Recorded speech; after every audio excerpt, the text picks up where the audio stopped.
अस्सलाम वालेकुम, मैं हूं फराह इसाक। दिमागी और नफ्सियाती बीमारियां दोनों थोड़ी थोड़ी सी एक दूसरे से मुख्तलिफ होंगी।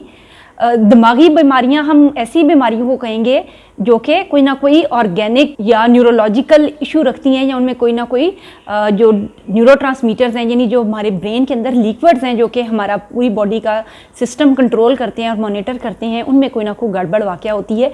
वो एक सर्टन स्टेट से, जो एक बैलेंस स्टेट होती है, उससे थोड़े से कम या थोड़े से ज़्यादा हो जाते हैं। जैसे कि डोपामीन एक न्यूरोट्रांसमीटर होता है, अगर जो समझे कि उसकी ओवर एक्टिविटी जो है वो स्किज़ोफ्रेनिया प्रोड्यूस करती है, तो उसी की कमी पार्किंसंस यानी वो जो राशे की बीमारी होती है वो प्रोड्यूस करती है।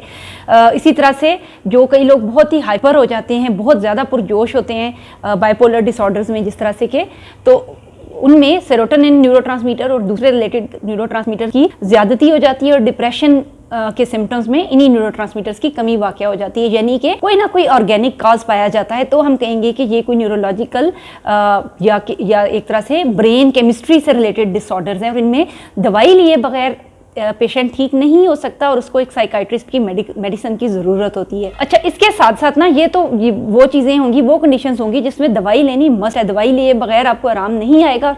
बहुत ही कम चांस होता है कि किसी साइकोथेरेपी से या साइकोलॉजिकल हेल्प से वो रिलीव हो सके। थोड़ी आपको हेल्प चाहिए होती है मेडिकल वाइज भी, ताकि आपकी जो बॉडी केमिस्ट्री है वो बैक टू नॉर्मल आ सके।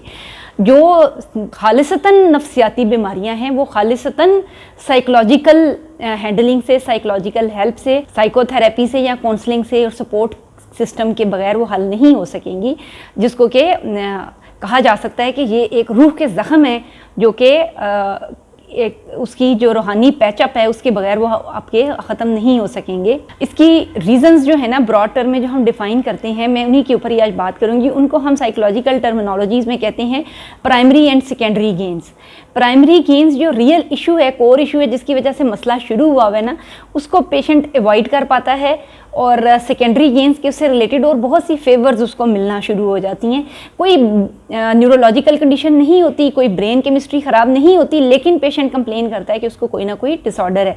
तमाम जो कि एक तरह से सोमेटोफॉर्म डिसऑर्डर है, जो इसी तरह से हमने बात की थी हाइपोकॉन्ड्रियासिस की, इस किस्म की जितनी बीमारियाँ हैं वो इसी से रिलेटेड होती हैं। आपको छोटी सी कुछ एग्जाम्पल्स शेयर करने लगी, उससे हमें सही अंडरस्टैंड होगा। एक छोटा सा बच्चा था जो क्लिनिकल सेटिंग्स में आया, कोई 5वीं जमात में वो पढ़ता था। अब ना ये है कि जब वो रास्ते में जा रहा है ना, तो उसके रास्ते में एक छोटी सी नदी आती है जिस गांव में वो रहता है, तो वो पार करके ना, वो रेतीला जो मैदान है वो पार करके उसने आगे अपने जाना होता है उधर स्कूल में। कुछ दिन हुए तो बच्चे ने कंप्लेन शुरू कर दी कि रास्ते में ना, जहाँ पर वो आता है नाला आता है, बरसाती नाला, वहाँ पर ना उसको चुड़ैल चिमट जाती है और वो उसको आगे स्कूल नहीं जाने देती। घर वाले चूँकि गाँव के बैकग्राउंड के हैं, और ये अब याद रखना है कि बच्चे ये सारे बिहेवियर्स कहीं ना कहीं घर में लर्न कर रहे होते हैं। उन्होंने उसकी कहानी के ऊपर यकीन किया और कहा कि रास्ते में बच्चे को चुड़ैल चिमट जाती है और जिन पड़ना शुरू हो गए हैं, और कोई बाहर की चीज़ उसको चिमट गई हुई है। अब जब वो बाहर की चीज़ चिमटती है तो अब उन्होंने तवीज़ गंडे कराए, पीरों के पास लेकर गए। पीरी फकीरी का और साइकोलॉजिकल इश्यूज़ का चोली दामन का साथ है। अक्सर जो लोग आते हैं ना साइकोलॉजिस्ट के पास या साइकाइट्रिस्ट के पास, वो सारे ये पीरों फकीरों से, तावीज़ गंडों से होकर निकल के आए हुए होते हैं। तो वो कहीं फिरता फारता वो जो केस है वो क्लिनिकल सेटिंग्स में आ गया। जब उसकी एक तरह से आफ्टर अ टाइम पीरियड जब उसकी ब्रीफ साइकोलॉजिकल हिस्ट्री ली गई, तो पता चला कि जो बेसिक इशू है ना बच्चे का, वो ये है कि जो स्कूल का मास्टर है वो बच्चे को मारता है और बच्चे को सबक याद नहीं होता, जो कि बड़ी कॉमन हमें नज़र आता है कि इस किस्म के स्कूल्स में ये कॉमन प्रैक्टिस है बच्चों को मारना। अब जब जिन चिमट रहा है ना, तो बच्चे को स्कूल नहीं जाना पड़ रहा, अब वो स्कूल अवॉइड कर पा रहा है। ये उसका हो गया प्राइमरी गेन, ठीक है, जो उसको ना स्कूल जाएगा ना मार पड़ेगी, ये प्राइमरी गेन हो गया। अब सेकेंडरी गेन क्या है कि जैसे हमारे देहात की कई सेटिंग्स में बच्चों को बहुत ज़्यादा पैम्पर नहीं किया जाता और उनको नर्चरेंस प्रोवाइड नहीं की जाती, उनका ख्याल नहीं रखा जाता उस तरह से जैसा कि वो चाहते हैं। अब जब जिन पढ़ने शुरू हुए हैं तो बच्चा अब सेंटर ऑफ अटेंशन है पूरे घर का। वो अब जो खाने को मांग रहा है वो दिया जा रहा है, माँ सराहने बैठी है, बाप पलंग के साइड पे बैठा हुआ है, सब बड़े परेशान हाल है, बच्चे को तवज्जो मिल रही है।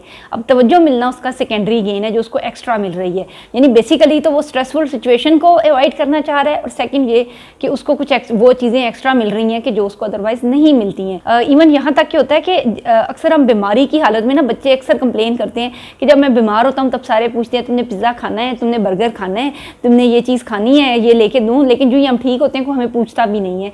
तो ये बड़ी रॉन्ग प्रैक्टिस होती है। जब बच्चों को ये फील होना शुरू हो जाता है कि बीमार पड़े बगैर और कुछ एबनॉर्मेलिटी हुए बगैर हमें तवज्जो नहीं दी जा रही है, तो वो उसी के अंदर ही पनाह ढूंढ लेंगे और उसी सिक्योरिटी सेटअप में अपने एक पॉइंट ऑफ सुलेस कंडक्ट कर लेंगे, उसी कंफर्ट जोन उसको अपनी बना लेंगे और उससे नहीं निकलेंगे। इस तरह बहुत से डिसऑर्डर्स वो जो कि लर्न कर रहे हैं गाँव के इन्वायरमेंट, उसने देखा कि हाँ भाई लोग रात को इस तरह बाहर जाते हैं, उन्हें ब्लाइंड चिमट जाती हैं, तो वो यही बिहेवियर्स वो अडॉप्ट करते हैं। साइकोथेरेपी ऐसे बच्चों को चाहिए होती है, उसको मेडिसिन की तो ज़रूरत ही नहीं। मुश्किल केसेस होते हैं, जल्दी ठीक नहीं होते हैं, क्योंकि ना घर वालों का बिलीफ सिस्टम इतना स्ट्रांग होता है, ना ही बच्चे का बिलीफ सिस्टम अभी इतना डेवलप हुआ होता है कि वो इन चीज़ों को खुद से समझ सके और उसको डायरेक्टली हैंडल कर सके।